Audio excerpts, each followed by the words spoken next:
Alright, y'all. Hey, y'all. Welcome back to my channel, Queen of All the Trades. It's your girl, Mizzsupermodel. So today, okay, we got to talk about this Sean's reboot, okay? Because I watched the first episode, I watched the second one. I got a little bit into the third one, but I ain't finished it. So um, I'm going to go back and try to watch it or whatever. But let me tell you, okay, first off, all right, let's just start off like at the beginning of the episode. First off, I'm a Charm fan, so I've been watching Charm since the show first aired, like the longest time ago when I was young as shit. Like I was a little girl when the Charm aired, and I was a little girl when the damn Charms. I was like a teenager by the time they finished this season or whatever. But let me tell you, okay, so basically like before when they had like the reviews and all that about the show, I was like, okay, so I think I can watch the show. At first, I was upset because I was like, I don't think I'm going to give it a chance because at first, if you're a Charm fan, like you see how the last original Charm series ended, like where they had got people was married, the sisters was married. They had kids and stuff like that. So I'm thinking a reboot. Okay, I'm thinking okay. So they doing a reboot. So yeah, we about to see what's up with Phoebe kids. We about to see what's up with fucking Paige kids and the Piper kids. Hell no. This damn show ain't nothing like that. These ain't even their fucking kids. I'm just like, what the hell? And and you know how like Paige, Prue, Phoebe, and all them, they all got like the P's in their name. These people names is M's and that. And the only person a name I got was the one Melanie, because they kept saying her name a lot in the first episode, so I know Melanie. Okay, they kept saying Melanie, whatever. So, okay, let's get into the show. So, basically, as y'all can tell, like, I was really giving it like a honest chance. I really was. I really was trying to give it an honest chance. So, let me just go into the show. So, basically, it started off with the girls stay inside the house with their mother or whatever inside the Hollowell Manor. And it's the two girls, Melanie, and then the other girl, and then the mother.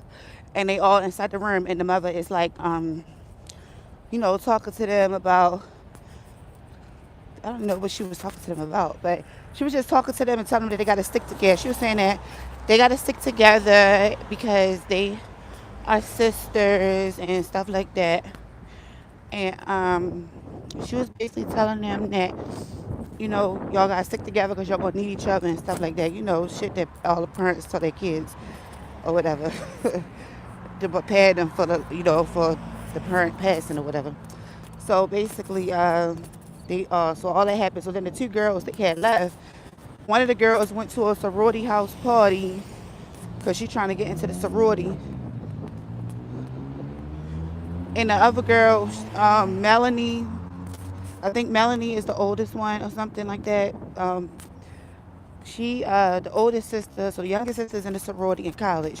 The oldest sister got a job, but I don't know oh, no, the oldest sister worked in the school, I think. She worked inside of a school or something.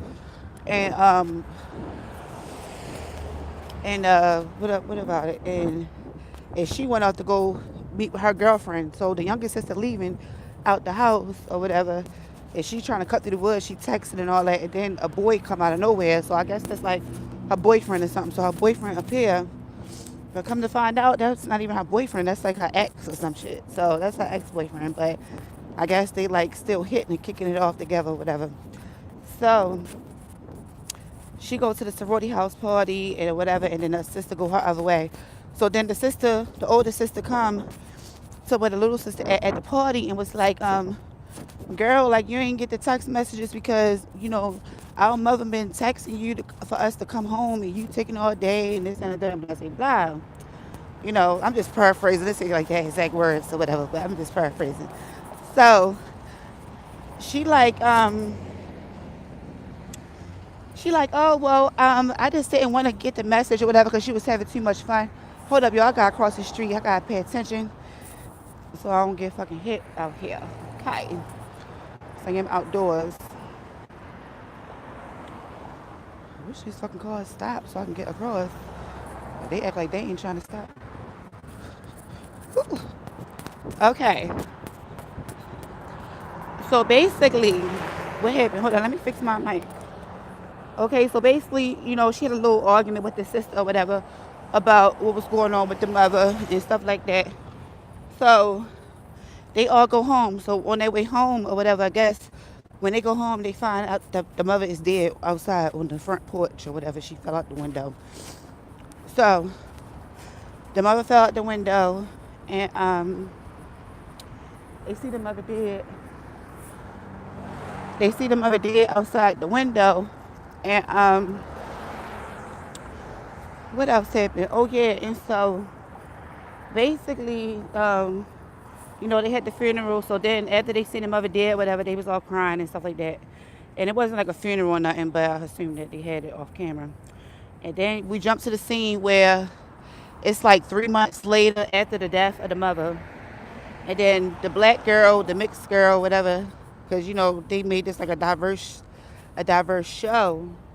So they got a mixed girl in there. So the mixed girl, she let me get into like some good light because this sun is killing the hell out of me. Okay, so the mixed girl, she basically she walks by the house with her boyfriend or whatever, or her friend or whoever. But this guy like her a lot, so she walked through the house by him, and she like, I feel so drawn to this house or something like that. So he looks up on the look it up on the line, and she found out that the mother had died and stuff like that. And she recognized the mother because she had a picture of the mother. So she shows up to the manor with the picture for the sisters to see, and she was like, I think I'm your sister. And they looking at her like, the fuck? Like, where you come from, for real? And she's showing them the picture. And they still looking stupid as hell. Like, they don't see that mother holding that damn baby. So then she walks out and was like, oh, I think this is a mistake or whatever. So, as soon as she walked inside the house, like, the lights it went off or whatever. So, there were 3 and stuff like that. So, when she walked in the house, they showed them that the lights went out and stuff. But, so basically, she left out the house, and that means that all their powers was activated. So, after they all went their separate ways, they all started experiencing like phenomenons, like their powers kicking in. So the curly haired one, the one who didn't grow up with the girls, she was at a bar with the guy, and she was telling them like how the meeting went with the sisters. And so she was saying, yeah, I should have never went there, and this and the third, and blah blah blah. You was right, or whatever. And they were sitting at the bar, and then all of a sudden, she had waved her. All of a sudden, she had waved her hand, and the damn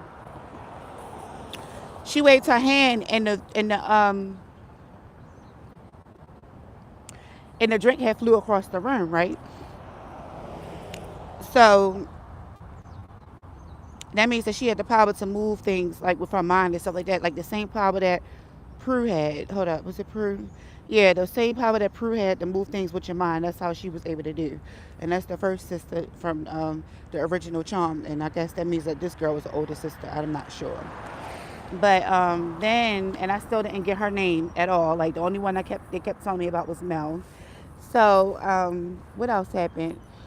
So the second sister, she was in a restaurant, and she was talking to her girlfriend, and then all of a sudden she had freeze the room with her hand. So she found out that she had a freezing power. And the third sister, the one that's in the sorority frat house, so she was at the sorority house, and they was like announcing all the people that made it into the house or whatever.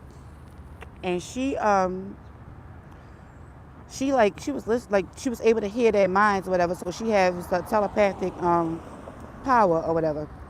So basically, they all came back home or whatever, and it was like, how they get this when they came back home, how they get this power and all that. Then this damn man just popped up out of nowhere, talk about they the charm ones. Like, I guess he's supposed to be like Leo, but not really a Leo. Like, he said he was a white lighter, but he's supposed to goddamn, like, I'm just confused. Like, how the fuck he even know? Like, he probably freaked them out too. So basically, he said he that white lighter. They gotta accept the power to become the charm ones, and this and the third by the end of the night and stuff like that. So basically, what was going on is that some funky ass shit was going on at the school, and then something happened with the professor. Like, he turned into a demon, like he was a demon or something. He had to go find a demon, and they thought that this was a demon that killed their mother. So basically, so they had to go find a professor or whatever. They thought that was a demon, and they I don't know. I'm just gonna skip past all this extra shit because, like, the way that this Demon Vanquish happened, like it wasn't like the original Demon Vanquish, like it was like real, like it made it look like it was real, like it was some phony ass Demon Vanquish, okay? The Demon Vanquish was phony as shit. Like they just threw some like stuff that the girl had concocted on him, and then he like bubbled up into like this bubbling ooze type of thing, like some fake ass sci-fi type shit. I'm just like, oh my god, really? Is this what y'all really gonna give us? I'm just like, over it. You see what I'm saying? I mean, I was over it already, but when this damn Demon Vanquish came, I was completely over it. And then he didn't even like disappear. And he was like, oh, when his body was just laying there all in ooze and stuff. They was like, oh, when is he gonna disappear? And then all of a sudden it was like a poof and up in smoke and he gone and shit. I'm like, this some phony ass shit for real. I was like, I hope the rest of this don't be like this. But I don't know. I mean, I kind of want to give it a chance because at the end, like when they all accepted their powers and stuff, the spirit boy, they thought they was talking to their mother, and the mother had told them they was trying to contact their mother, and the mother told them don't trust Harry, and Harry is the guy that's supposed to be guiding them, who is the white lighter or whatever. So I was like, okay, well maybe it is instrument, maybe he's not that right lighter or what's going on, like what's the twist here. So I might so I did check out season 2. I mean the second episode. I will come back later with a video on the second episode. I just want to know, like, what you think about the Charm reboot, because I just thought the shit was phony as fuck. They didn't really tell the people names like that. The only person name I got was Mel. That's why I keep on saying Mel.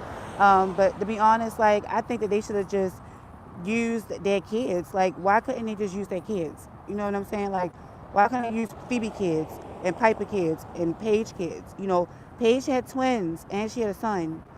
Phoebe had twins. Piper had boys and girls. You know what I'm saying? So why couldn't they continue the story off with that? Why they gotta do all this, like try to do the same story and then try to make it better, which they ain't making it better because it's phony as fuck. But I'm just saying. But just let me know how y'all feel about this Charm reboot in the comments. Like the video and subscribe to the channel so you can get more content from your girl. Okay, gots to go.